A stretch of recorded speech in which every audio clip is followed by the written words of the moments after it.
The Jon Anik and Kenny Florian Podcast.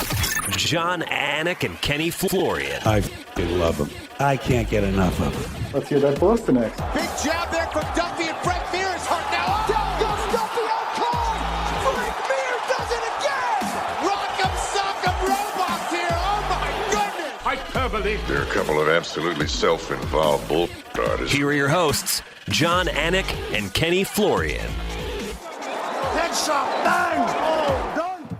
Oh, good to be back. So good to be back with these two gentlemen. Although you guys really showed the world that you can realize a lot of success without me. So I think we saw the future of the Anik and Florian podcast hosted by Brian. PETRIE. Stop. Great to be back, though. Tuesday, November 15th.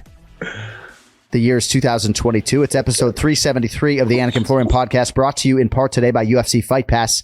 Next month, a one-of-a-kind UFC documentary about the challenging upbringing of UFC strawweight champ Rose Namajunas, former UFC strawweight champ. Shout out to Zhang Wei Li, right?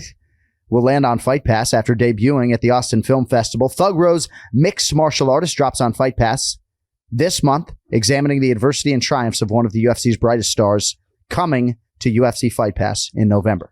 Ray Longo joins us off the top today. Ken Flo is here. Thank you guys for doing 2 episodes this week. John, for you, we do 5 episodes. All right, so I got to be real. And nobody has the gift of gab like you, buddy. I'm listening more and more to you. I don't know where you're pulling this stuff from, but it's so smooth and organic and beautiful. Well, thank you, man. It means a lot. It truly does. I'm humbled by your words. I really am. So that was as sick as I have been day of show since Bellator 10, which took place Friday, June 5th, 2009 in Ontario, California, right?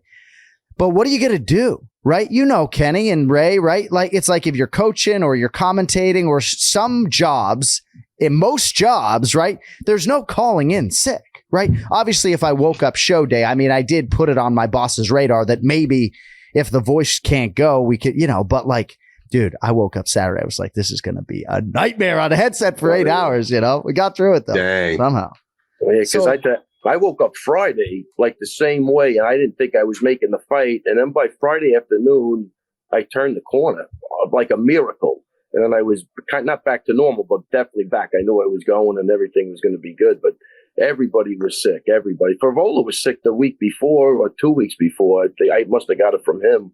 It just went right around the gym, so it was nuts. Yeah. It's going around. Aleve saved the day. Yeah, I hear it a little bit in Ken Flo's voice, if I'm not mistaken. Yeah. Congested. All right, so we're going to try to fill in some of the gaps. I tried to ingest most of what you guys did on Sunday for UFC 281, but ultimately that's why I was not here. I was literally unable to do the show. I had no voice. So you guys talked about the fight, Alex Pereira and Israel Adesanya. I hope the Anik and Florian podcast listeners enjoyed my shout out of Kenny Florian at the end of the fight. It was not done purposively. I didn't intend to shout him out, right? But all week I had Kenny in the back of my mind because he said, despite picking Adesanya, that it had to be perfect for 25 minutes, and Pereira absolutely unequivocally did not need to be perfect. So when the fight played out that way, how are you not going to shout out your guy? So again, for the Ken Flo haters, I don't know what to tell you. Go back, watch that fight. You're going to fucking hear Kenny Florian's name. Wait a minute. Ken Flo has haters? I know. I do. I don't believe that. I just like to have fun. He does not have a lot of people in the hate column, as it were. Okay, so you guys talked about the fight. But in terms of spinning this thing forward, I thought it was interesting, Ray, what you said about the rematch maybe not happening anytime soon. And I'm sort of aligned with you. Certainly Adesanya has earned a rematch, and you can be sure that for a promotion that likes to keep their champions active with a new champion, they want a title defense, right? So if Adesanya is going to be willing to turn around in 3 or 4 months or 6 months for International Fight Week in 9, whatever it is, then I think that's the fight that they are going to make. But Ray, if you're Adesanya, right? I mean, with your fat bankroll and everything else, maybe do you risk marinating this thing with Pereira a little bit, let him go fight somebody, see if Whitaker and Costa let that fight happen in February? I don't know. If I'm Adesanya, I lay back in the cut a little bit. It's not like it's Kamaru Usman, Leon Edwards that you have to strike right now for the rematch, right? What do you think about the timeline for a potential 2nd/4th meeting between these budding rivals? No, I think he should wait unequivocally, because I tell you, now you got a couple of different components, right? first, I think he made a mistake by saying the calf kicks bothered him because the guy can kick as well as he could punch. So that's a mistake. It's psychologically now. I mean, I could see you rectifying the wrong with the kickboxing and winning this fight, but now you even lost in MMA in a pretty dramatic fashion.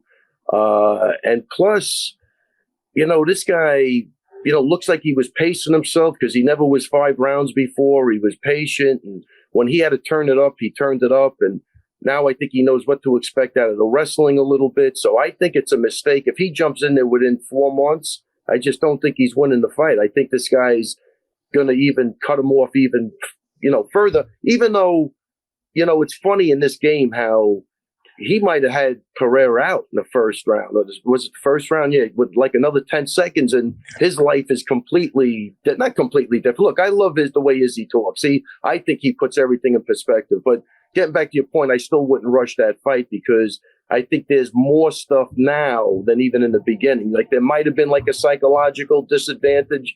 Now I think there definitely is. Now he's got ghosts that I don't think they're going to go away that time soon. Let's let Pereira fight somebody else. Let him sit back, look at the fight, then come up with something else. That's the way I think. There was a lot, even I think they kind of referenced that he wasn't even ready for this fight. And not Izzy, that, it was too soon for Pereira. He didn't deserve it, but look what happens in MMA, man. It's crazy. So if I'm them, I wait a little bit. I know Izzy's a fighter, and I know he probably isn't as caught up in the wins and losses as the rest of the people are, but I still would wait because I don't know what would change. I mean, you got to remember, even that wrestling exchange, Kenny, that was set up by Pereira just sucking almost. You know what I mean? What, he go for the old schoolboy trip, and he ends, it looked like a scene out of a high school fist fight in the schoolyard, right? So he's going to make some corrections. If he doesn't go for that, right, in the clinch, maybe he wins that third round. Maybe it's 2-1 going into the fourth. Who knows? But that round was a disaster. And the fact that he was able to come back from the worst possible case ever, I think he's just going to give that guy more confidence. Ken Flo. Yeah, definitely. Listen, I agree with a lot of what Ray is saying. I think that there's a lot of benefits to Adesanya hanging back, waiting for things to play out a little bit. Let him, first of all, recover. That is a fight. Any 25-minute fight or 20-minute plus fight that you're involved in MMA takes a toll on you. There was never a fight that I had that went 5 rounds where I wasn't peeing stuff that didn't look like urine. It's your body has gone through a pretty intense situation. So, so there's that aspect. Let your body recover a little bit. Also, train from a training perspective. Adesanya is going to have an extremely difficult time if he cannot isolate that leg kick, that calf kick. He needs an answer to that calf kick.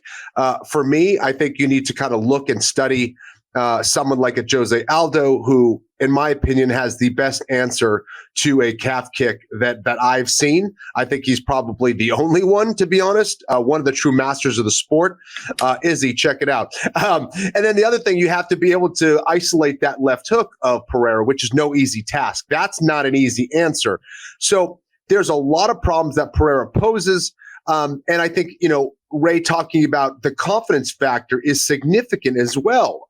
You're going into this fight now 0-3 against a guy who, can make a lot of adjustments himself. So, let Pereira take a fight in between. Give yourself time to recover. Give yourself time to train, evolve, get better. I do hope we see that rematch, though. That's the one to me.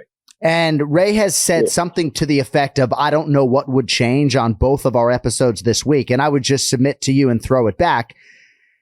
That is, he was up 3-1. So even though I expect a better Pereira in their second UFC meeting, whenever that materializes, I think Adesanya's got a great chance to beat him in their next UFC meeting. I really do. And I do believe, Ray, you're right, that he's not all caught up in the wins and losses.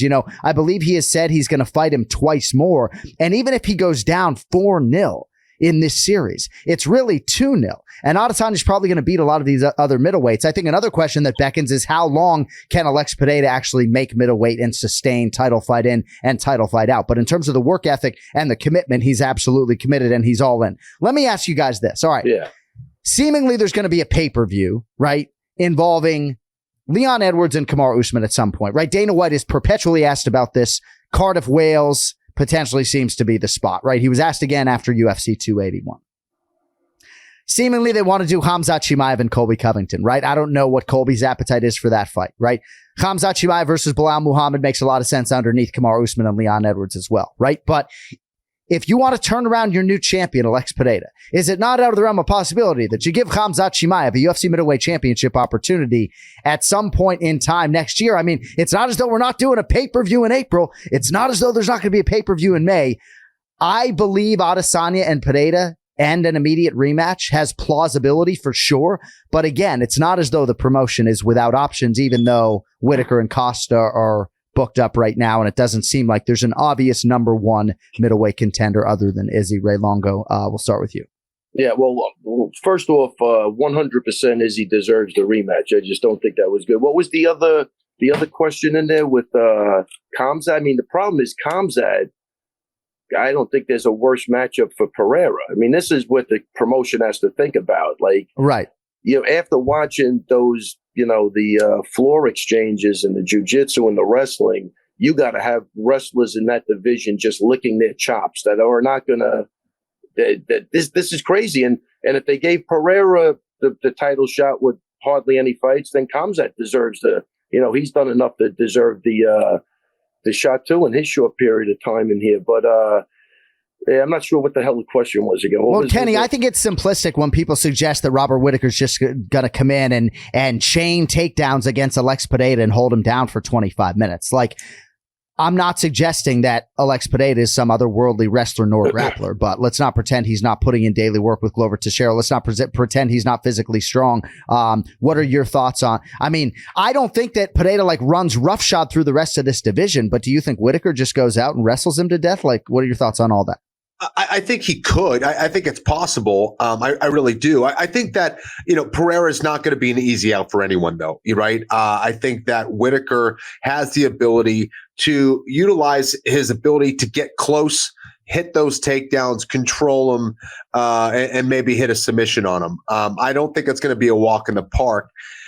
In regard to the Khamzat Chimaev situation, I do think that if Izzy decides to lay back, that Whitaker would deserve it over Khamzat, simply because he's been the guy who's been consistent in that division. And it might be a tough sell to fans to say, hey, here's Khamzat, who's been competing mostly at 170 pounds, to come right in and kind of steal that opportunity. Can he beat Alex Pereira? Yeah, he might be the worst matchup for him in that division. Does he deserve it? That's a different question. So I don't know. And for Chimaev, I want to see him kind of come out with a definitive decision. And maybe he has, and I'm not privy to it, but has he come out and said, hey, I'm going to compete at 185 pounds, or I'm not ready to close the door at 170 pounds yet? Just commit either way. And that way, I think it would help fans, the UFC, and the champions of the respective divisions know what they're up against. So his camp really wants him to be committed to a championship run at 170 pounds. So I think that seems to be the course of action. But Robert Whitaker has said repeatedly that he owes Perth a fight because he wasn't able to compete there. And he is fighting Paulo Costa here in a couple months. So because he has a fight on the book, I kind of sort of pivoted, and then when you look at the top 10, there really isn't anybody else, right? I'd almost go down to Andre Muniz, right? Because he's been so perfect, but I believe he has, see a Brad Tavares potentially? No, Tavares, I don't know. Either way, it's going to be very interesting to see what they do with Pereira, because one thing that I don't think they have the appetite for is to shelve him indefinitely to try to preserve some immediate rematch with Adesanya.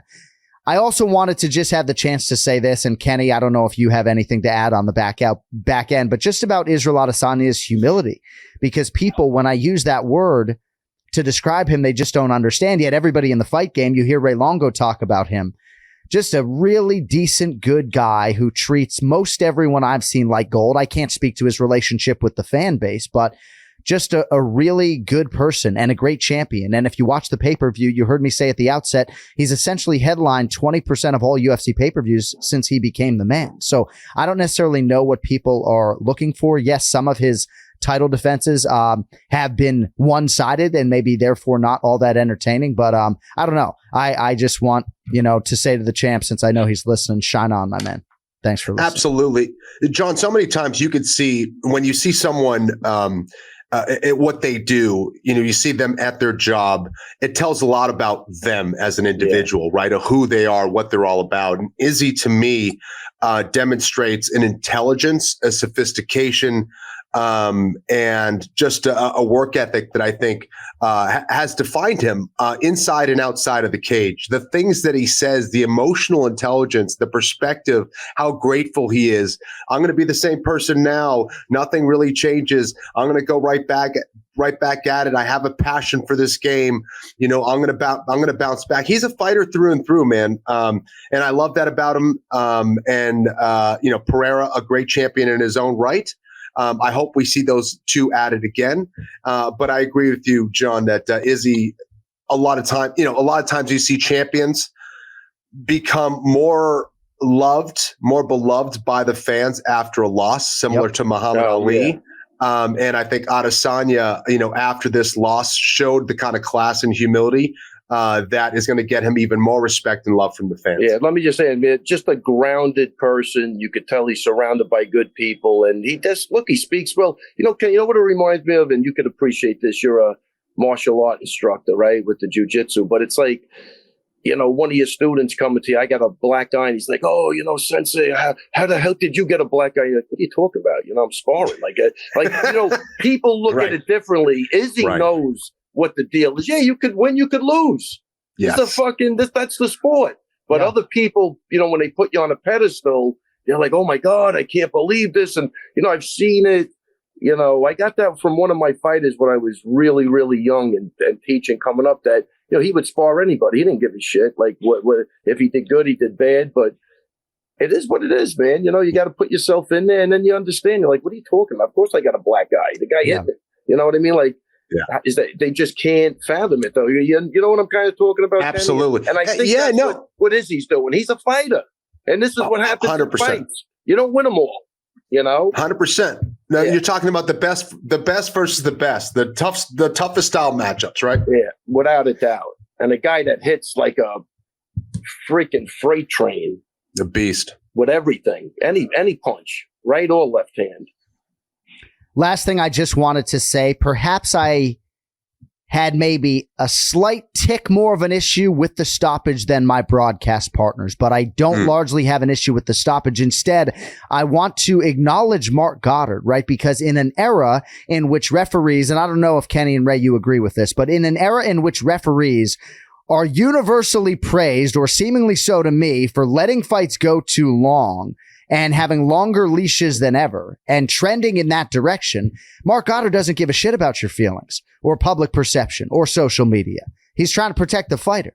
So shout out to Mark Goddard for doing that. And I don't believe that anything would have been different had he let this one go 5 more seconds and Izzy take one more shot. I think the outcome at that point was an eventuality.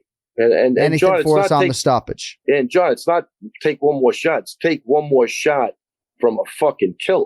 Well, of course. What if he jams a knee right up his, like he puts his nose on the other side of his head and he's out Longo with that? I think Goddard did a good job, and he did it his job, and that's what he's supposed to do. But he took some big shots. Was he still moving? Yeah, but it wasn't. You could look. That's the way he moves, right? He was just a waist slower version. You know what I mean? And that's why you can't put a guy after he gets hit like that and let him.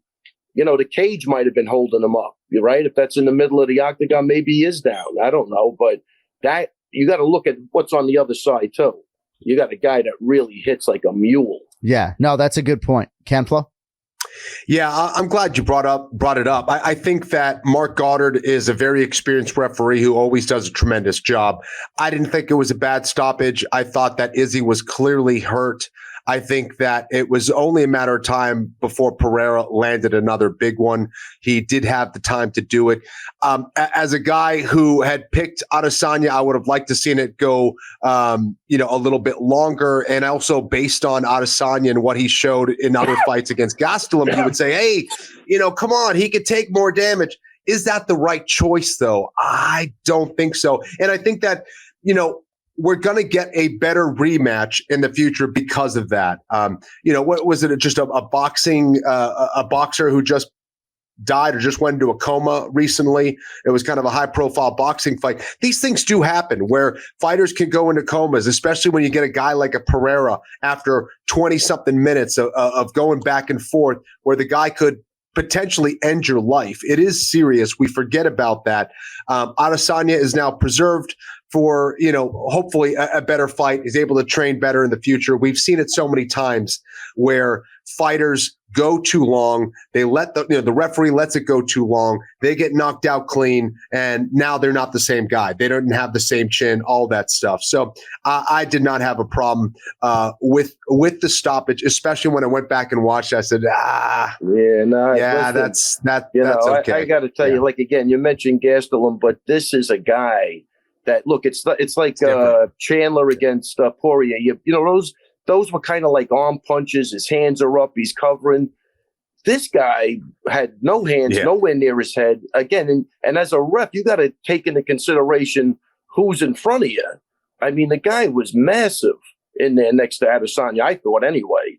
And we know where he get hit by what he's done to everybody coming up. So, I think there's a big difference if it's Kelvin in there or Pereira. And I just think you can't take that shot. He took an uppercut that said it. I mean, even that was nasty. He was out. And then the left hook, what with Izzy was doing good the whole fight because of that uppercut, that hand dropped and then he got smashed with the hook. Just too much punishment. It's not worth it at all. We have so many things to get to. I'm getting anxious. How are we going to get to all of this stuff in the next 25 minutes? Longo said to us before the show that he had until 3 p.m. Eastern, unless it was wicked interesting, in which case, what? In which case, maybe your private Joey from fucking Queens will wait a second or what? If it's really good, Joey from Queens, we're going to go with 3:15. I'm having a good time on a podcast today. Joey fucking Mortgage is waiting for me in there. Is it really Joey? No, I can't keep it. So in our final few minutes, I don't even know where to go. I'm not going to mention this. You know what? I'm going to do this. Dustin Poirier is a gangster. Okay. I 100%. couldn't possibly have enough buckets of respect for both of the gentlemen in this fight, but I just want to center on Poirier for a second, right? Needed the third round, gets a finish in whatever type of rivalry setting this was, right? But then goes over to Michael Chandler after the fact, right? And says, hey, man, this is my house, okay? I've been in here 30 fucking times. And I guess Chandler said back to him at first, oh, Madison Square Garden? And no, the Octagon, right? The UFC Octagon, been in here 30 fucking times, and I just feel like for Poirier, right? He put a lot on the line in this fight, right? You can understand, Kenny, why an established UFC contender on his level, former interim champion, wouldn't want to fight Michael Chandler in Chandler's UFC debut, right? Right. A guy that potentially is going to get fast-tracked, even though we all understand the nature of his accomplishments outside the UFC. And obviously, it's a dangerous fight because of Chandler's explosivity and everything else. And DP does it again, man. This dude's legacy to me, and candidly, and he does it and he gets hurt. And he's still George St. Pierre probably never got as hurt as DP got in this fight alone. I just, all hail Dustin Poirier for me on a Tuesday morning. That's all. Just an insane amount of durability on the part of Dustin Poirier. And this isn't his first rodeo. This isn't his first fight that was like this. He's been in so many scraps. And I think maybe at a time when he was younger, he didn't have maybe the confidence or the mindset to push past through these things. Now it's these fights that kind of define him, which I think is just fascinating. Dustin Poirier is a stud through and through. He was down 2 rounds. He wasn't going to get the decision. He needed to finish, was able to do that against another savage in Michael Chandler. And, for me, it's why I picked him. He's more consistent. He's more level-headed. He fights to win. He doesn't care about entertaining. He wants to kick your ass, and it doesn't matter. He's like a cat, dude. He's got like 9 lives. Somehow he finds a reserve tank over and over and over again in a fight. Congratulations, Dustin Poirier, man. Yeah, couldn't agree more. Resiliency times 100. Just insane. And he's done it before. It's not like Kenny said, it's not his first rodeo. He's been there before. And experience matters, man. When you've been there, it's nothing new to you. And you know you're going to get through it. And he had the right cornering. They told him, this guy doesn't belong in there with you. You got to finish the fight. And, we saw some really great inspirational cornering this weekend also. And those guys at ATT with Dustin were part of it also. I can't say enough. I really don't know him that well, but man, I just knew this was going to be an exciting fight. Yeah. He fights to win, but man, is that guy in exciting fights, because he fights other guys that are there to entertain, and that combination seems to be a home run. I probably have more like personal text messaging with Chandler, but I consider both of them friends. But I just can't help but have so much love for Poirier and the way he just approaches things pre-fight, post-fight, like not here to make friends, and obviously like he expressed some respect on the back end, did Poirier, which I liked. Like I was scared to fight you, healthy fear. And I just thought it was a fascinating dynamic. And, I believe humbly that I was the first one to coin, your favorite fighter's favorite fighter. Perhaps not, but I said Justin Gaethje is your favorite fighter's favorite fighter. And I think Dustin Poirier is very much cut from that cloth, and certainly Michael Chandler is too. But like, if you, 100%. How is Dustin Poirier not your favorite fighter on the short list? That guy's unbelievable. So, and for Chandler, I thought Ken Flo was just brilliant without me. It made me really think on Sunday, wow, like Kenny's so good when I don't have to listen to Jon Anik with him. But you talked about energy expenditure for Michael Chandler, right? Like, can you just take him down and put him down? And like, if you're going to wrestle, the takedown doesn't need to have all this amplitude. Yeah, listen, I don't know if it's him saying, hey, I'm going to try to knock him out with this slam. I don't know if he thinks he's the Incredible Hulk or something, and he might be. He's that physically gifted, or he's just so enchanted with trying to excite the fans that he just can't do anything else. And the thing is, I think it's the latter because, he wrestled D1. He knows what it means to take someone down and control him, but he gets in that cage, man, and it's like he just becomes an entertainer. And it's tough, but he's a hilarious guy. He came out with that video. He had the ice on his face, the ice bag on his face, and he's talking to his kids and he's explaining to him. He's like, highly recommend you don't go into this line of work. But he's funny, man. It's hard not to like the guy. You got to love him. He's the man. Here's what's frustrating is he's so capable of being a world champion in this sport. In the UFC, he could do it. He is so physically gifted. He's got the sparring partners. He's got the camps. He's got the coaches. He can do it. It's just he lets it slip through his fingers, and it's his own doing. It's not anything other than him just being a maniac. Yeah. Yeah, he goes from like UFC fighter to WWE superstar, like in a split second. You know what I mean? And that's it. I don't know. You could see when he did use his wrestling in the second round, he was very successful. I don't know. He's just, what a great guy. I just wish the best for him always because he's so inspired. I could watch this guy work out, Kenny, every day. I'm blown away by this guy's work ethic. But he's got to figure a couple of things out, which I think are easily correctable. I really do. Right. I think he needs to be talked to and over and over and over again, and get him to stop just losing his shit right in the middle of the fight. Do you have three? Do you have 3 more minutes? Yeah, I have 2 for you on the way out. Okay. Number 1, did you see Hanato Moicano's post-fight interview after he beat Brad Riddell? Love it. That is the greatest post-fight interview in UFC history. Kenny, I don't know if you saw it. Did you see it? I did. And I don't know how many of the F-bombs made it through. All of them. I heard all of them. I think everything, yeah. A lot of it made it through. Were you watching on ESPN News or Plus or Fight Pass? Where were you watching? Plus. Right. Yeah.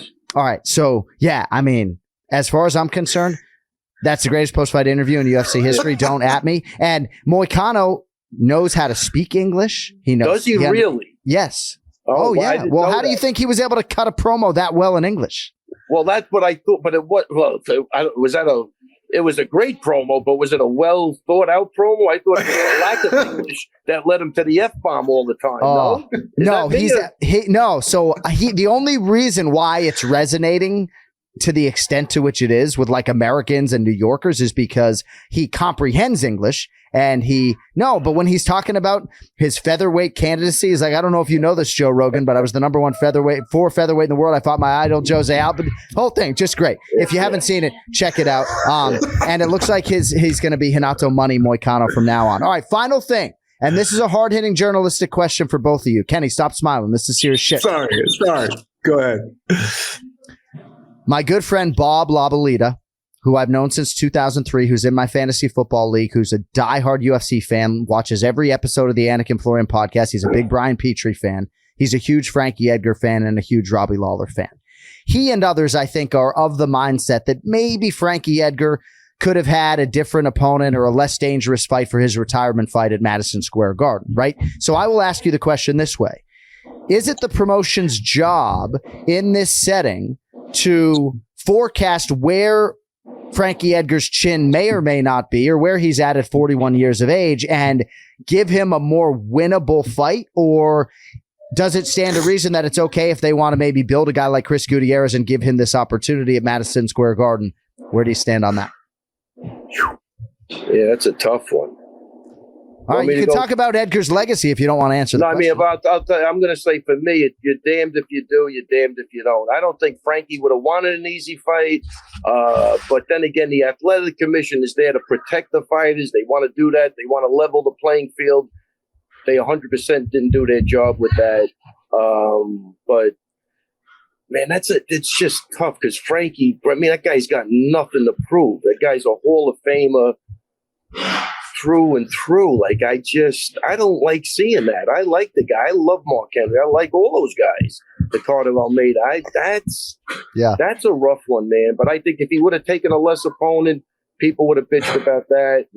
So I think you're damn. Then he takes this guy, and then you're yelling at everybody for even letting him fight.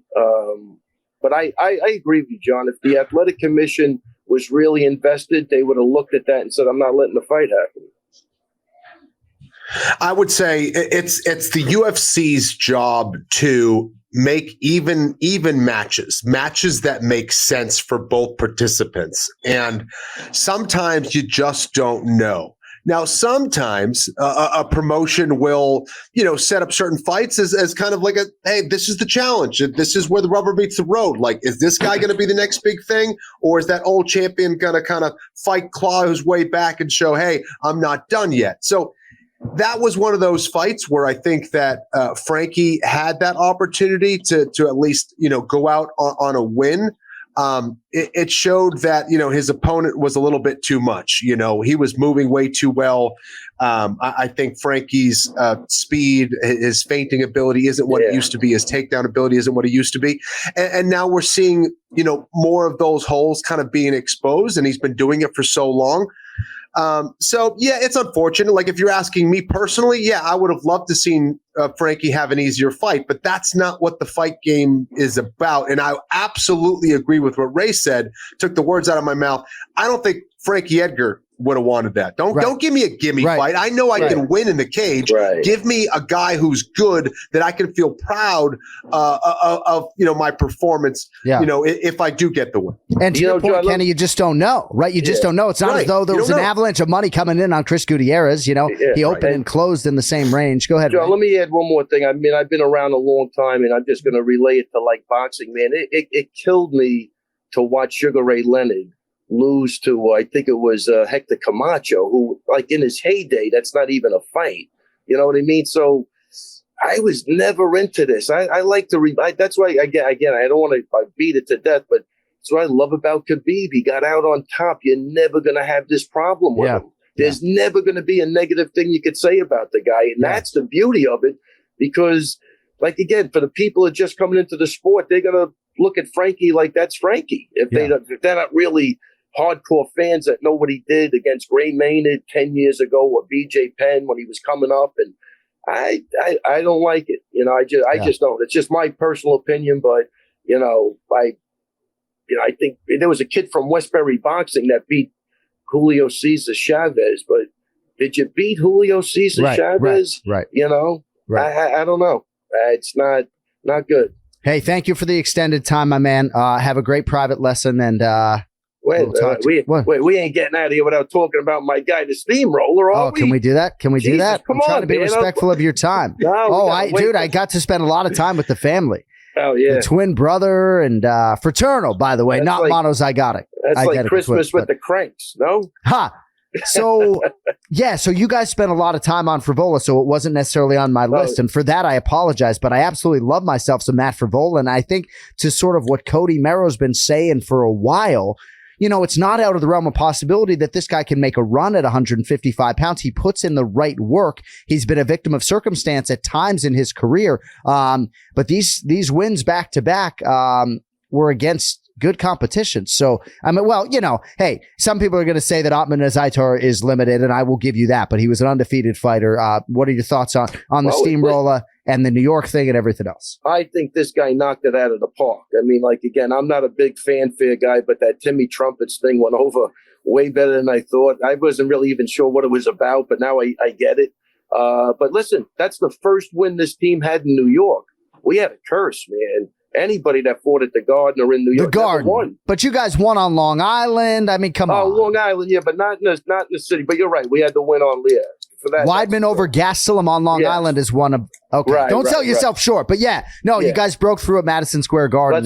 Let's say keep it with the Garden then. All right. You know, which was crazy, and I agree with you. It's almost like Chandler. You know, like again, he just tweeted out, and it's true. Like after the McKinney fight, I go, because we had COVID. I wasn't with him a lot. You know, the whole team is separated. But I did say to him, I ain't watching you go out like you're way better than this. You got to calm down. You got to pick your spots. It was more, making them box.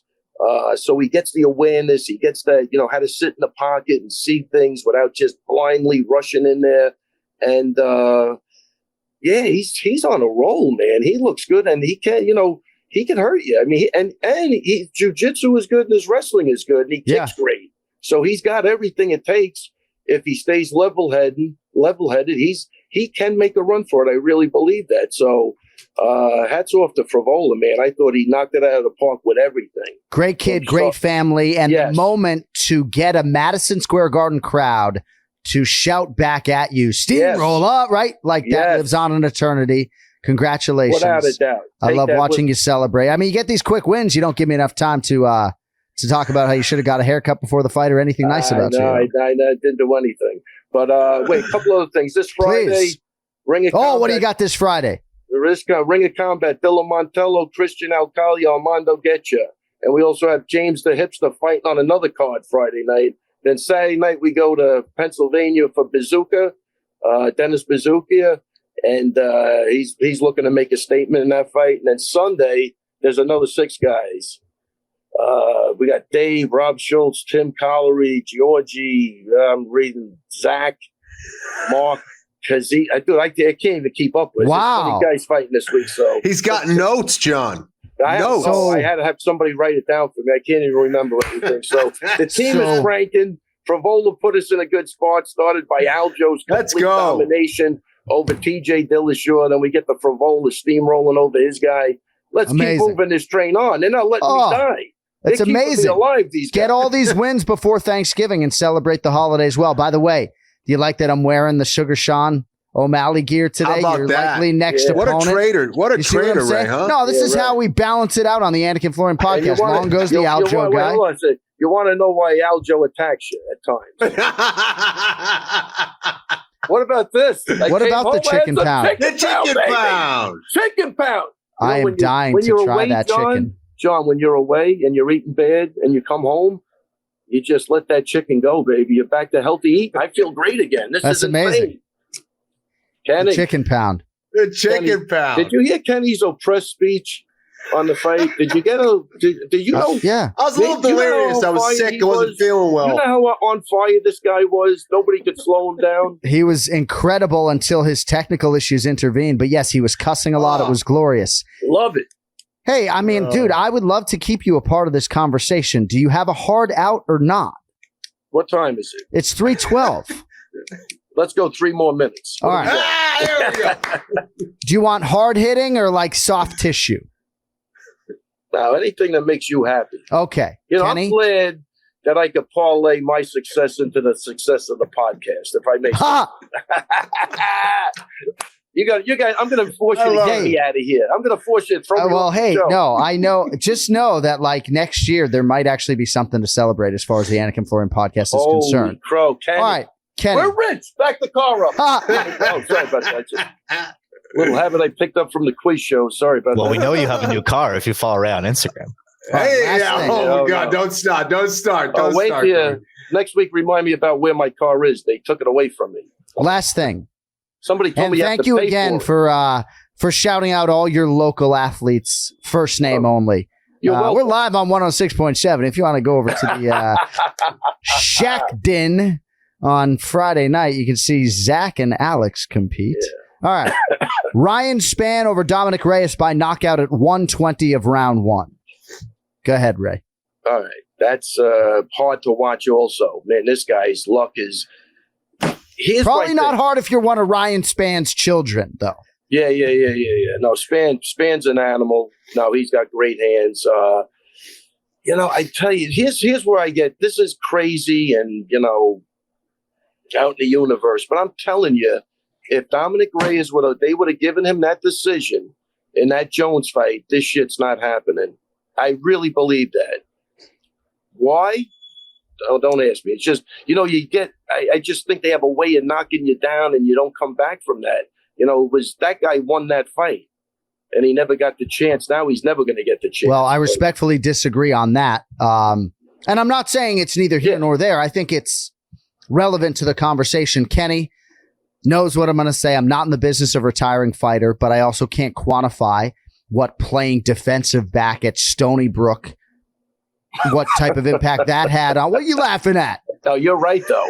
You're 100% right. You ever play strong safety, right? You get going 25 miles per hour, crack somebody with your head every day in practice, and then... That damage was done way before the fight. And he was a 4-year starter. Right now, I don't want to take anything away from Ryan Spann. It was an amazing jab, and Ryan Spann is really starting to believe that he can be a world champion. Physically, he seems to have a lot of the tools. He's got chokes, too. Ken Flo loves submission guys. Yeah, but Jones couldn't do that to him.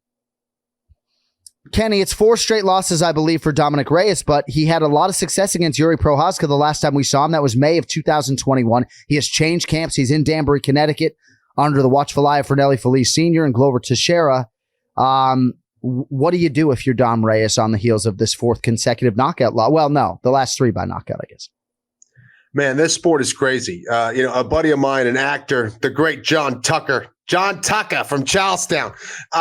He said, you could be drinking the wine one day and squeezing the grapes the other. And that is definitely the case in life. And it's the case in mixed martial arts where you could be riding high and then all of a sudden you're just fighting for your career. Dominic Reyes, for me, he got a little emotional. He lost his composure and he just darted in a straight line towards Spann, a guy who hits extremely hard. And that doesn't work out well when you start to get into the heavier weight classes. And I think he just ran right into that jab. And that was after he had already been kind of stunned with a punch or two. So for me, I think it was a technical error. What kind of damage is taking its toll on him at this stage of his career? I don't know exactly. Spann hits hard. He could put you out, even if you've never been knocked out, never played football in your life. But those things do matter. Those things do have an impact. Those things do add up. Yes. I hope that Dominic is able to look at that and say, here was the mistake. Here was the technical flaw. This is what we're going to learn from. I'm going to keep my composure. I'm going to reset.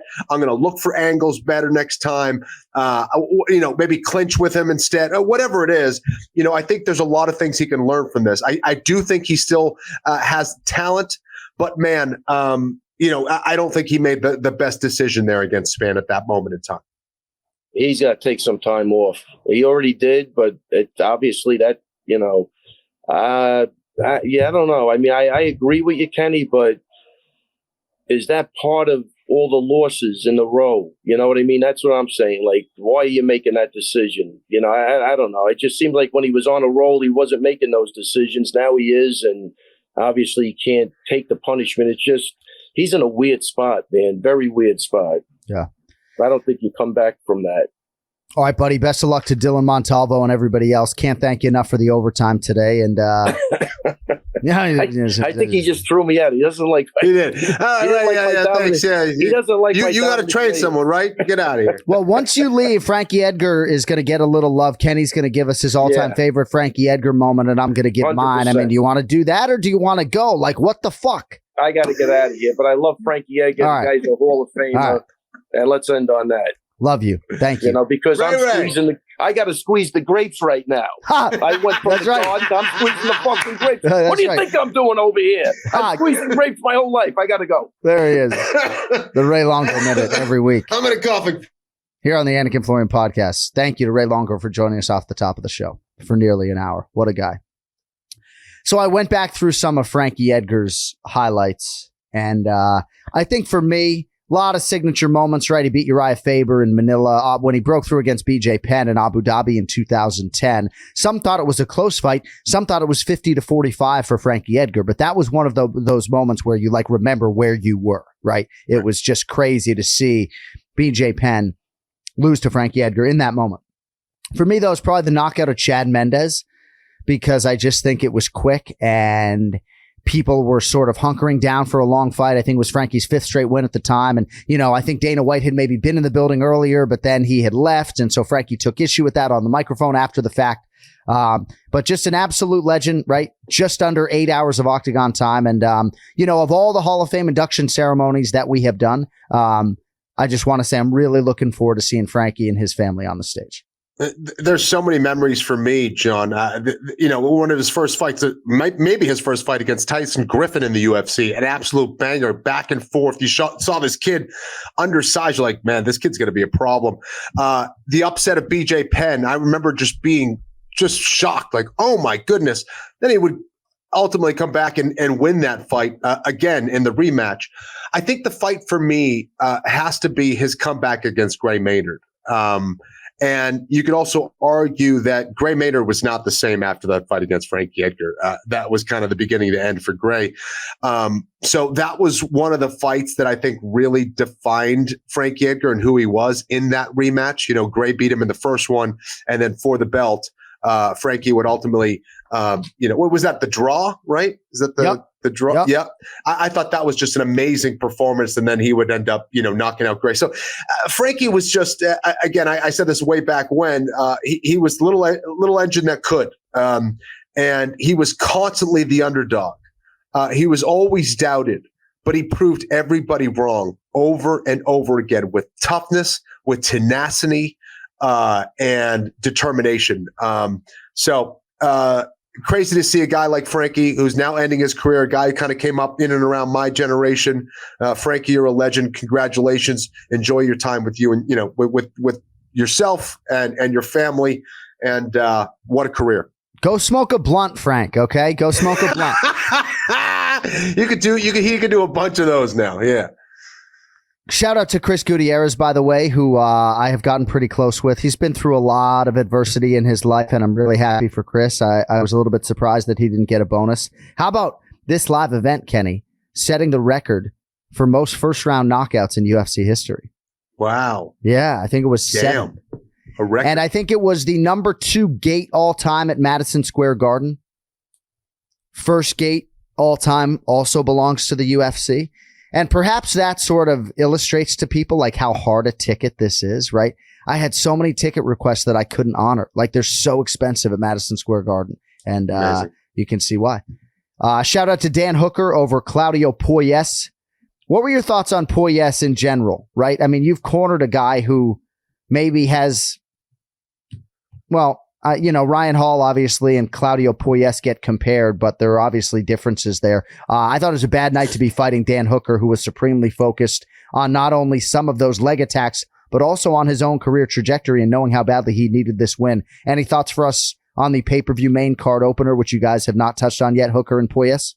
Yeah, listen, I think Hooker was going to be a tough out for Claudio. I think that Claudio is an excellent, specialist, when it comes to leg locks. I think he's very good. Is he at the level of a Ryan Hall? No. Is he is his jiu-jitsu at the level of a Ryan Hall? I would say not even close. Right. Claudio has a lot of work to do. Ryan is one of the best jiu-jitsu practitioners to ever walk inside the octagon, in my opinion. He has a sophistication and understanding and knowledge that is really high, above everyone who's out there. But as far as, the styles, the rolling into the legs, I could see why people are making, that comparison.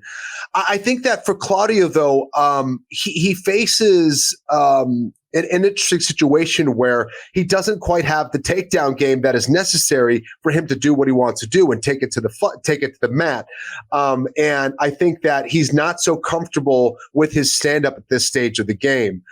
His footwork, defensively, when you don't really know what you need to do to stay out of harm's way, it can snowball very quickly into panic. And that's what I saw with Claudio, is that he was getting a little bit too panicked, and the sense of desperation was very evident. He started getting hit to the body over and over again. Hooker, once he noticed that, and Claudio just wasn't able to fight through that. So it was unfortunate for Claudio. He's still very young, 23 years old. I would say get better defensively with your striking. And, as far as Hooker goes, excellent performance for him. He came back. I thought his experience was going to be a big mountain for Claudio to climb. And Dan Hooker is back and looked pretty solid out there. All right, I want to bring Big Gun Brian PETRIE into the conversation as we put a bow here on UFC 281 and talk about Aaron Blanchfield and potentially, time permitting, circle back to Zhang Weili. What's up, Big Gun? Hey, boys. How you doing? Good, man. Hey, thank you for ably filling in. Of course. Just banging job, my man. I now know, and I have never felt this way in the history of the 8-year podcast necessarily. I mean, Ken Flo can always do it, but he's an analyst by and large. Yeah. And I'm not cutting him down when I say that, but I want to, we want to let his skill set shine. Yeah. I've never been more confident about missing a week because you can step in and man the ship. So I'm actually taking another show off. Okay. In 3 weeks. No, I'm just kidding. Yeah.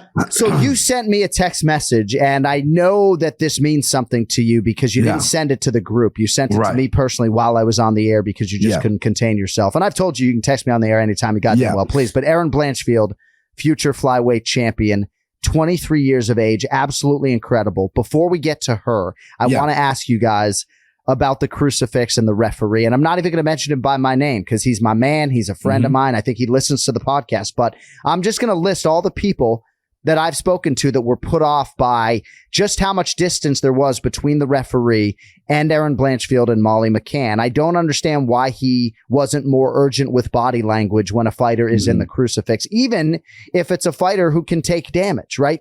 So Anthony Lionheart Smith, Daniel Cormier, Paul Felder, and myself, and I believe maybe even Joe Rogan, all were put off by that. Do we have reason to be? Am I making too much of something that I shouldn't be? Yeah, I mean, listen, it was pretty brutal, especially when the elbows started coming and Molly's head started turning red and she was grimacing and she was flailing. You don't like to see those elbows. I watched this with a bunch of people. I did not notice how far the ref was. If I'm being honest with you, that's something I must have overlooked. But yeah, typically in that situation, you would want the ref to be on top of there. Move, get out of there, move. You're taking shots. Yeah, I wasn't looking for a stoppage necessarily, Kenny. I don't know. I just thought it was really weird. Like, the crucifix situation is a potentially very dire one that can spiral out of control pretty quickly. I don't know. I wasn't the only one. Obviously, if there weren't 4 of us who were like, this is weird, I wouldn't bring it up. That's all. Maybe it's not a worthy talking point. I don't know. I didn't see a major problem. The crucifix is a problem. We have to make a big distinction between guys who are men who are 265 pounds and raining down elbows, and women who are, what's their weight? 125? 25. Yeah, 125. And a male 125 pounder in the crucifix is going to be very different than a male who's 265 pounds plus in the crucifix. It's hard to generate as much power when you're in close and tight like that. Can you generate a lot of power? Sure, but those are going to be the big shots that come from the guys that are maybe 205, 185. That's when you really want to watch, in my opinion. So these aren't massive. You don't have a massive amount of space where you can generate that much force. In my opinion, I think it's less the case when you have lighter weight individuals in there. Good point. So I think it really wasn't a big deal for me. Some of those shots, it would be like she'd get a couple hard shots and then a couple of them would either miss or wouldn't land so hard. So I don't really have a major problem. Brian, as far as her flyweight evolution right now, she's 23 years old as Erin Blanchfield. I know people are really excited, and cold-blooded's the perfect nickname. I mean, it suits her personality and her fighting style and everything else. Tyler Santos potentially gets Shevchenko next, but we do sit here right now, and the champion in this division does not have a fight. I know Blanchfield is not there yet, but it's not as though there's just a million women lined up potentially. I mean, Manon Fior, what do you think about Blanchfield in terms of a timeline to actually, be fighting someone in the top 5 or Valentina? Yeah, I mean, the division's a little thin, and I think Erin Blanchfield, with her style, can give Valentina problems. I mean, Valentina, the beater, you take her off her feet, put her on her back, and that's what Blanchfield does. 23 years old. I love her composure, her meanness, her toughness in there, and she seems like she has her head on her shoulders. Watched a lot of interviews with her. That's a mature 23-year-old. And I was obviously nervous going into the Molly fight, even though she was a 4-1 favorite. I thought that was a little juiced, but I was a little nervous because if that entered that third round, we would have got to see what is this 23-year-old going to wilt or not? But we didn't even get a chance to do that. She took her down pretty easily. Crucifix got out of it, crucifix again, and then got the submission. I've only texted you for 2 people about like me blown away. Erin Blanchfield and Johnson Almeida. I think both those people are special. Yeah. And I was just sitting there blown away by it because I had a lot of Meatball Molly fans around me. Yeah. Who had a ticket on her. And so when that happened, they're like, whoa, this girl's no joke. And I would like to see her fight top 5 within maybe 1 or 2 more fights. I think she's that good, even though she's that young. Kenny, that brings us to Zhang Weili, because Mark Zuckerberg was one of several people to suggest that Zhang Weili now fight Valentina Shevchenko and try to become a 2-division champion. Now, Rose Namajunas is the number 1 contender. She has 2 head-to-head wins over Zhang Weili. So maybe Zhang Weili would have an appetite to fight Rose again. Amanda Lemos got a lot of love, obviously, when you guys did a show on Sunday. But before Kenny chimes in on Zhang Weili, only thing that I could take exception to when PETRIE hosted was his pronunciation of Zhang Weili. So we have a little file for you. So I don't know how you arrived at this, but even if you were to say, Bri, like Zhang Weili, right? Like Jongwaylee.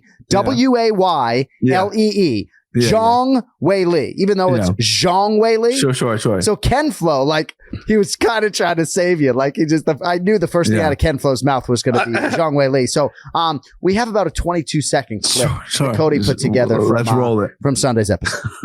Producer of the Stars, Cody Merrill, was all over this, Zhang Weili. But Zhang Weili was so explosive and fast and athletic in there. We both were on Zhang Weili, if I remember correctly. Zhang Weili is, she's, first of all, just a tremendous athlete. Zhang Weili lost the second fight to Rose Namajunas. For Zhang Weili, I mean, you could throw Rose in there, you could do, and Zhang Weili is not a stranger to throwing down. Man, when they're put together back to back like that, John, I thought he was talking about the movie Wall-E. I thought that's what he was talking about. I'm just watching Kenny the whole time. I love it. I didn't even notice that because I was kind of, I mean, listen, I'm not a nerves guy. I got a little nervous. I'm not going to be honest with you. I would have mispronounced that name regardless. But I miss Kenny trying to save me. Like, no, Zhang Weili. You're right. Well, you nailed it there. You absolutely nailed it there. I can say it sometimes. Again, I got this condition, marbles in my mouth. No, pronunciation is not a strong suit of mine. I am trying to get better at it. I mean, I fucking nailed Marina Rodriguez the other day. So I'm trying. I'm trying. But that was a little accumulation of nerves and just trying to, get 30 minutes in and, whatever. But no, that's very funny right there. And thank you. How about the turnaround time for my guy, Cody Merrill, putting that together? That's good. That's good stuff. Kenny, I do need your thoughts on Zhang Weili potentially moving on up. I mean, the one thing we know about Zhang Weili is that she's probably going to fight in 3 or 4 months and be an active champion. What is your appetite for Zhang Weili Shevchenko versus, say, Zhang Weili Lemos? Hey, Zuckerberg, you got work to do. Stick to that. No. I don't want to see her against Shevchenko just yet. I think there's still so many interesting challenges for her in her division. I think that size discrepancy, when people see them side by side, I think they'll kind of get it. Shevchenko's not small. Again, we've seen her, go up weight class and stuff like. I think that might be a little bit too much for her at 125 right now. But I think there's a lot of interesting matchups for her. And I thought her performance was just phenomenal here against Carla Esparza. Fair enough. I think it's very interesting. I really do. I think Amanda Lemos might be the one who gets the championship opportunity. Definitely. All right. Well, we got some picks to make, unless I left anything out of our UFC 281 recap. Again, we had more content a couple days ago. If you want to check that out, certainly we'll fill in some of the gaps that we may have left here. We do have a pronunciation of the week. I don't know if Cody Merrill wants to fucking 4-box this thing or what. Did that Serghei Spivac file come through as I just said his name? Gimme. But it isn't, and it's good to see you, buddy. Thanks for the quick turnaround on that video. Oh, you know it. They don't call me the best in the business for a reason. So some people say Spivac, some say Spivac. So I guess I just wanted to really play the file for the audience and really see what the linguist Ken Flo had to say. And what's your pass at it though, Cody? So I'm going to say Serghei Spivac. Spivac, right? That's kind of how I feel. But sometimes when I listen to it, it's a little bit of a mind fuck, as they say. Let's hear the file. Serghei the Polar Bear Spivac. Serghei the Polar Bear Spivac. Serghei the Polar Bear Spivac. Spivac. Either way, he sounds like an assassin, though. Chills, dude. Yeah, all right, so he's getting the main event against Derrick Lewis this weekend. More from Cody in the MERROW Seconds at the end of the show. And we will also pay tribute, of course, to our late friend Anthony Rumble Johnson before we get out of here, of course. But we have 3 predictions. UFC Fight Night, Lewis versus Spivac at the UFC Apex. Always interesting going from the world's most famous arena to the world's most famous mixed martial arts arena, the UFC Apex. Muslim Salikov at welterweight, -130 against Andre Fialho, +110. Bri Fialho coming off that loss to Jake Matthews. Salikov had won 5 in a row before he ran into the leech, Li Jingliang, but he's been far less active. How about Fialho? What a fucking nut, right? Fought 4 times in 2021, and this is his 5th fight of 2022. Some suggested maybe bit off more than he could chew and taking that quick turn for Matthews. Mm-hmm. Start us off, Bri. Fialho or Salikov? Well, no one was going to beat Jake Matthews that night. That dude was on fire. He looked like one of the best welterweights on the planet. He looked so good. Walked through some fire shots, gave shots, and then I love the swag after he got the finish over Fialho. Fialho's a guy who I remember from the PFL. Fought my guy Chris Curtis. Lost a 3-round TKO. Just got worked to the body. Came to the UFC and has been on fire. He's fought some decent guys. He's 2-2. Some of his wins, over Cameron Van Camp, who has no win in the UFC. But Muslim Salikov, this is a guy who I thought when he came on the UFC scene, he dropped his debut, but it's like once a year he fights. And it's just, he's on a 5-fight winning streak. Well, he was, and then he ran into the leech, but he was never active enough. He dropped a lot of fights. He likes to throw some of that spinning shit. He bounces around a lot. He slows down a lot. And when I look at this fight, I was all over Muslim when you sent me the email. I'm like, oh, this is Muslim all day, because I don't trust Fialho's durability, right? But then I went back and looked at him, and this guy's pressure, his boxing, his overall game is really good. And I think, and he's only 28 and he's getting better. You're giving me a dog price on him. I'm going to roll the dice with maybe a guy with a shaky chin over Muslim, who I think looked very pedestrian, the leech, and then the leech is very good. So maybe the leech did that, but give me the dog here in Fialho. I think he gets it done. I don't know if he finishes him, because Muslim is very, very tough. But yeah, I think his boxing and pressure is going to be too much. Ken Flo, big gun, taking the points, so to speak, with Fialho. Who do you like? Son of a bitch. Yeah, I like Fialho as well. I think there's a lot of value there. I think that Salikhov, he's got interesting background. I don't think he's the best athlete in the world, and I think he's a little slower. Not that Fialho's an A-class athlete himself, but I think he's durable enough, knows how to survive against guys like Salikhov, and I could see him landing some big shots and putting Salikhov down. All right, co-main event, I believe, at light heavyweight. Kennedy and Nzechukwu. That's my favorite name to say on the roster. I can't spell it like Lorosenko. I don't know if I could spell it with my eyes closed. Kennedy and Nzechukwu, minus 165. Iwan Kutelaba, the Hulk, plus 140. Third fight of the year for Nzechukwu. TKO'd Carl Robertson back in July. On the other side, Bry Kutelaba beaten by Johnny Walker Blue at UFC 279 in September. Hulk has just one win in his last 6. Your thoughts? Yeah, so I'm not even going to try to pronounce Kennedy's last name. We're going to have a whole podcast full of my blotches here. But this is an interesting fight. I think both guys are very similar in their UFC trajectories where, I mean, listen, Anik Kutelaba is 5-7-1 in the UFC. I mean, this is probably his last stand here. He had a good run where he drawled with Dustin Jacoby, who's an elite guy, and then beat Devin Clark pretty bad, busted up his teeth, and then he's kind of went on a skid here. I like the shaved head Kutelaba. I like the new cardio grappling based, but he's been submitted his last 2 time out. You look at Kennedy, and Kennedy fought Carl Robertson, and Robertson, for whatever reason, being a kickboxer, really wanted to grapple Kennedy and just got stuffed, got put in all the wrong positions. And Kennedy, which to me was Achilles heel, his grappling looked very good his last time out. He's obviously with a great camp. He's getting better. His Carlos Olberg comeback was amazing. We look at this fight, man, and it's a tough cap. This is not something I'm running to the window to bet. But just for the sake of fucking taking dogs, give me Ian Kutelaba, because I think if he can take Kennedy down and really use his ground and pound, he could do some damage here. And Kennedy's a slow starter. And as long as Ian doesn't blow his cardio in the first round, man, give me dog shot. Let's go.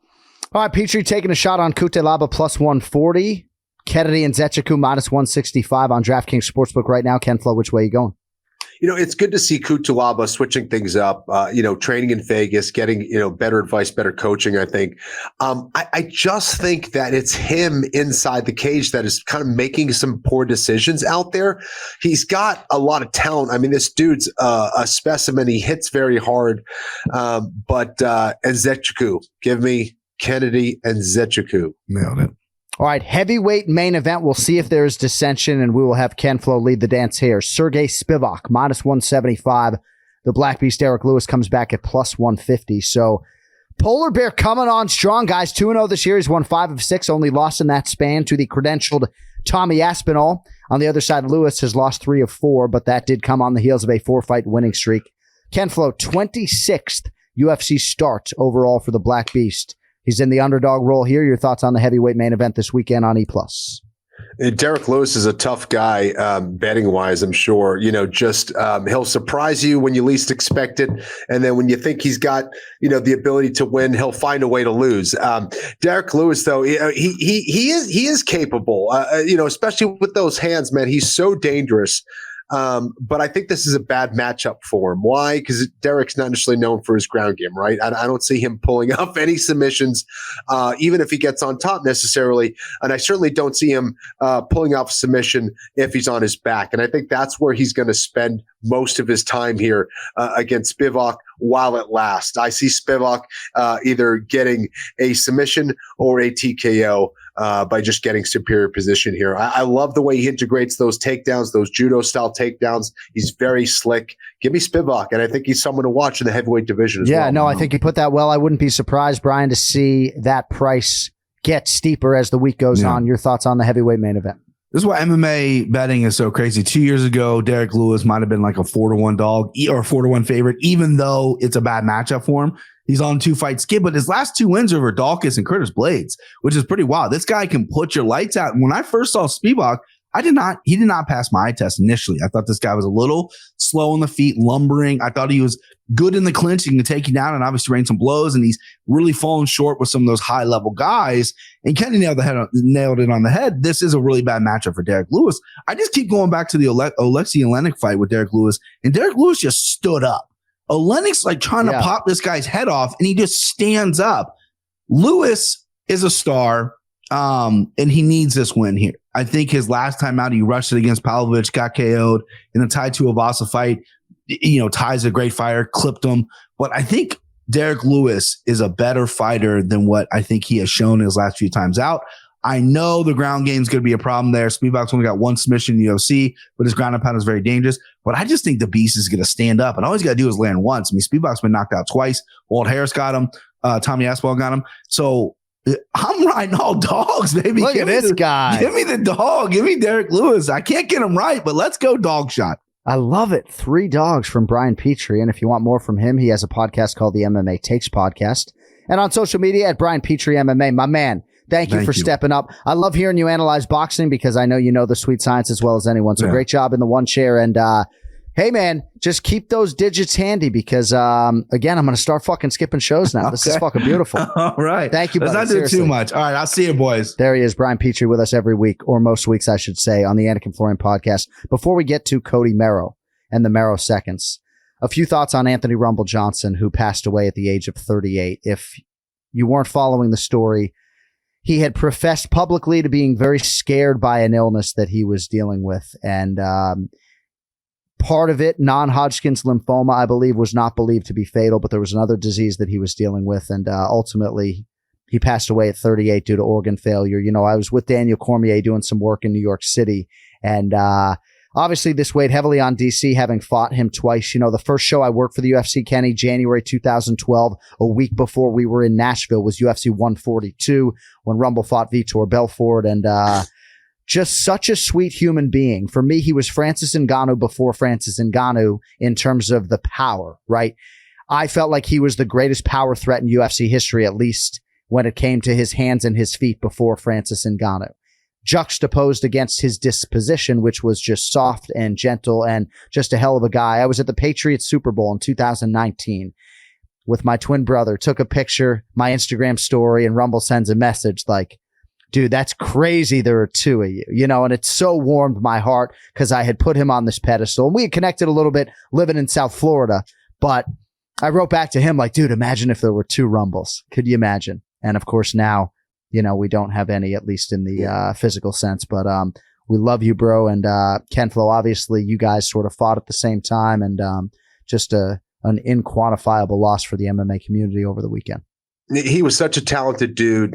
He was such a kind soul. I remember him cutting down in weight to 170 pounds. Yes, 170 pounds. One of the fights that we were calling, John, and he was in the elevator, and I remember talking to him, trying to lift his spirits, and he was just kind of gave me just like a head nod. And so I've seen him there, and I've seen him as one of the best 205 pounders in the world as well. I actually ended up helping DC in the rematch for his fight against Anthony Johnson.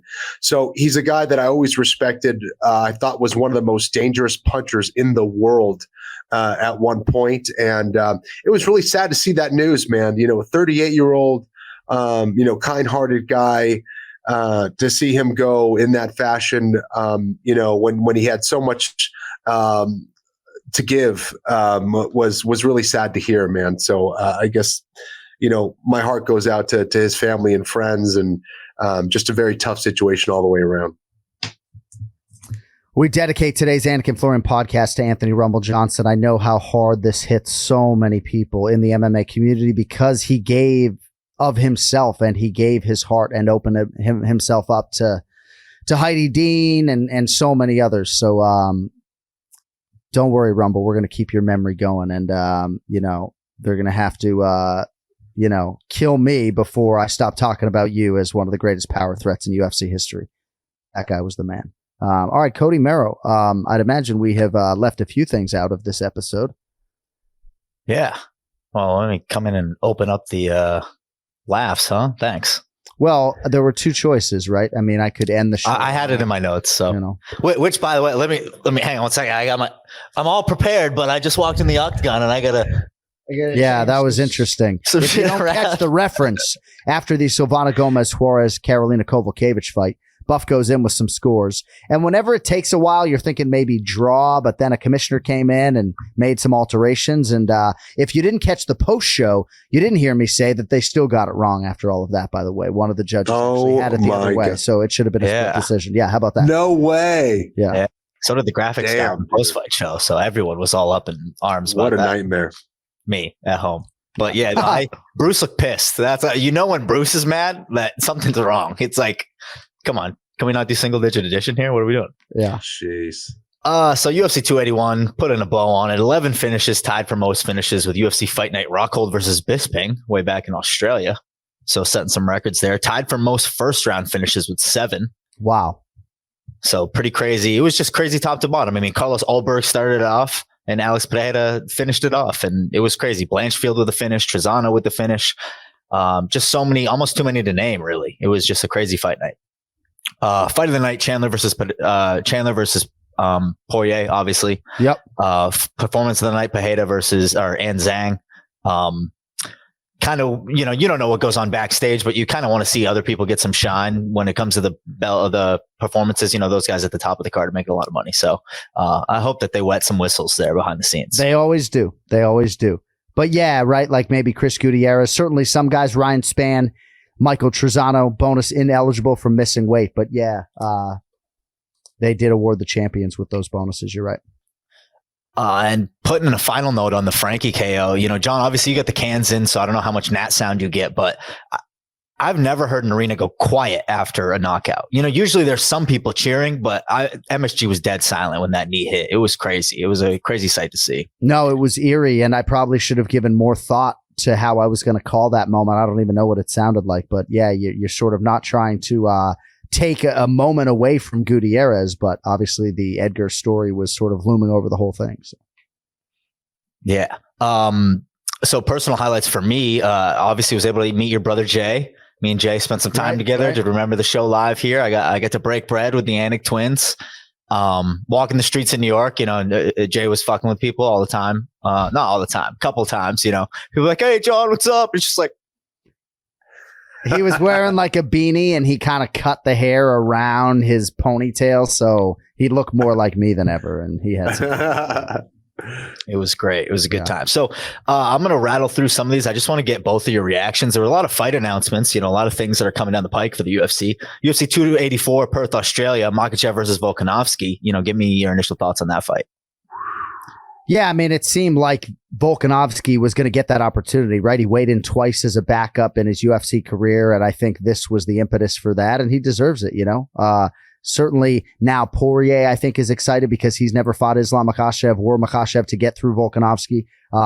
Kenny, you also saw the interim featherweight championship get announced. Josh Emmett, Yair Rodriguez on the same card. So, yeah, I mean, I think as long as they're moving things forward at featherweight, Volk is as worthy of a chance to become a double champ as anyone. Is he not, Ken Flo? Yeah, listen, I think from a skills perspective, he might be the most skilled out of any of the fighters or champions in the UFC. I'm talking about Volkanovski. Yeah. But he's going against another guy like a Khabib Nurmagomedov that in his skill set, there are few that can challenge him there. That's what makes this fight so fascinating. And a guy who's so good in one very specific area going against a guy who's so good in all other areas. So I love the fight. I'm going to be watching and taking notes for sure. Two of the best in there. And again, who doesn't love when you have two champions going at it from two different divisions? It's a tall task for Volkanovski because he's going against a guy in Makhachev who is a very big 155-pounder, whereas Volkanovski not the biggest 145-pounder. But if there's someone out there from a skills perspective who could do it, it's Volkanovski. And I'm so happy for Josh Emmett and Yair Rodriguez. Emmett playing the long game, battling through injuries. The fact that he's going to get to fight for a title. I mean, Emmett could tear both his knees up in training. He's making that walk in Perth, no doubt about it. And good on him. And Yair Rodriguez, too. Another guy who hasn't found himself in a UFC title fight. I can't wait for that fight. Arnold Allen, obviously the odd man out, but his time's going to come. I think he might be the best featherweight in the world right now next to Volkanovski. So we'll see. Well, and I think good on the promotion as well, because obviously these champion versus champion situations kind of does put the divisions in flummox, but having that on the same card, I think is just a great matchmaking decision. So it makes their lives a little easier, I think. Shout out to Sean Shelby, who texted me on show day that he literally got it done that day. So way to go, Shawnee. Awesome. Put in that work. So Dana in that UFC 281 post-fight presser did get a lot of questions. It was a pretty funny post-fight presser if you caught any of it, but he did say that Francis versus Jones is likely 2023 for the next fight. What do you guys think of that? Kenny? Let us pray. Let us pray. I hope it happens. I would love to see it happen. I think that'd be a fascinating fight and a huge fight. Yeah. One final note, just from the fighter region, I guess, is Kane was released on $1 million bail. So congratulations to Kane. We wish him all the best in his legal battles. Yeah, thank you, Cody. Definitely. There was a judge that is now in the picture that wasn't before, and that was the impetus for him getting out. Certainly not out of the woods yet, but it stands to reason that this bail was never going to happen. So the fact that he was able to get out is absolutely huge. And all you really need to know right now is that he's with his family. And I don't want to say like cooler heads prevailed, because maybe it sounds insensitive. It's not as though he is like a wholly innocent man. But thankfully, there was a judge that got involved that actually understood some of why this happened. So thank goodness Kane's a free man, at least right now. That's why bail's in place, right? Yeah. So hang on, I got one last thing. One final note. No, well, I know. I got a hard out at 4, so go. All right. Aline Pereira making her MMA debut on Friday, the sister of Alex Pereira, 32 years old, LFA 147 in Sloan, Iowa. She's got a 6-2 kickboxing record, coming off a loss against Tiffany Van Soest, who's like the best kickboxer of all time. At 125 pounds, no amateur experience, but she has a UFC champ as a brother. Who gets a title shot or a title win first? Aaron Blanchfield or Aline Pereira? Oh God, I don't know. I mean, Tough, right? I've just seen. I mean, Aaron Blanchfield, who's in no rush. Yeah. But yes, I'm glad you put that on our radar. All right, new episodes of the critically acclaimed UFC Fight Pass original series Fight Lore coming in early December. Catch all of season 1 and stick with us as we cover the untold stories of Tap Out's Charles Mask Lewis, the life and death of decorated wrestler Mark Schultz, and the groundbreaking career of Ronda Rousey, coming up in December only on UFC Fight Pass. All right, don't forget to subscribe to the YouTube channel. Thank you all so very much for helping us in that initiative. AnikFlorianPodcast.com is the website for the show. One More Sleep merch, millions.co, and don't forget KennyFlorianMartialArts.com as well. Rumble, young man, rumble. We love you, Anthony Rumble Johnson. Thank you all for watching, listening, subscribing. We'll talk to you next week. Until then, see you later.